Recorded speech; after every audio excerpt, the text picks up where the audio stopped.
الحمد للہ رب العالمین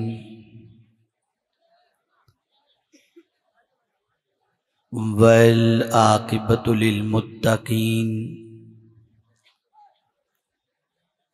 والصلاۃ والسلام علی سید الانبیاء والمرسلین وعلى آلہ واصحابہ الطیبین الطاہرین اما بعد فاعوذ باللہ من الشیطان الرجیم بسم اللہ الرحمن الرحیم قال النبی صلی اللہ تعالی علیہ وسلم انما بعثت لأتمم مکارم الاخلاق صدق رسول اللہ صلی اللہ تعالی علیہ وسلم۔ قابل عزت تکریم حضرت علامہ وبالفضل اولانا مفتی عبدالستار صاحب قبلہ رضوی مدظ اللہ العالی، دیگر علماء ذوی الاحترام، حاضرین و ناظرین، السلام علیکم ورحمۃ اللہ وبرکاتہ۔ میرے پیارے آقا صلی اللہ تعالی علیہ وسلم کے پیارے دیوانوں، جس حدیث مبارکہ کی تلاوت کا میں نے شرف حاصل کیا، اس سے متعلق کچھ معروضات پیش کرنے سے پہلے آقائے کریم رؤوف الرحیم علیہ التحیۃ والتسلیم کی بارگاہ بے کس پناہ میں جس طریقے سے میں پڑھاؤں عقیدت و محبت میں ڈوب کر اسی طریقے سے درود و سلام کا نذرانہ پیش کریں۔ الصلاۃ والسلام علیک یا رسول اللہ، الصلاۃ والسلام علیک یا حبیب اللہ، الصلاۃ والسلام علیک یا نبی اللہ، الصلاۃ والسلام علیک یا نور اللہ، وعلى آلك وأصحابك یا حبیب اللہ، صلی اللہ تعالی علیہ وسلم۔ میرے پیارے آقا صلی اللہ تعالی علیہ وسلم کے پیارے دیوانوں، کافی دیر سے آپ اللہ رب العزت جل جلالہ کے فرامین اور رحمت عالم صلی اللہ علیہ وسلم کے ارشادات کو سماعت کرنے کا شرف حاصل کر رہے ہیں۔ مجھے نہیں معلوم کہ اتنی دیر کے اندر جتنی باتیں آپ کو بتائی گئیں ان میں سے کتنی باتوں پر عمل کا آپ نے عزم کیا ہے، اور اپنی زندگی کو جو کچھ بتایا گیا اس کے سانچے میں ڈھالنے کی کتنی نیت آپ نے کی ہے۔ ہم اس وقت اچھی طریقے سے محسوس کر رہے ہیں کہ دنیا میں ہماری پہچان، ہماری آئیڈینٹی، ہماری شناخت کس اعتبار سے ہو رہی ہے اور کس طریقے سے ہماری پہچان کروائی جا رہی ہے۔ میں ایک سوال آپ سے پوچھنا چاہوں گا۔ ہر ایک کی کوئی نہ کوئی پہچان ہوتی ہے۔ مثال کے طور پر اگر گلے کے اندر کوئی آلہ لگا کر سفید کوٹ پہن کر کے نکلے تو انسان اسے دیکھ کر پہچان جاتا ہے کہ یہ ڈاکٹر ہے۔ کوٹ کے باہر کالا کوٹ پہن کر کے کوئی گھوم رہا ہو تو آدمی پہچان جاتا ہے کہ یہ وکیل ہوگا۔ سگنل کے پاس خاص وردی کے اندر اگر کوئی موجود ہو تو دیکھ کر آدمی پہچان لے گا کہ یہ ٹریفک پولیس ہے۔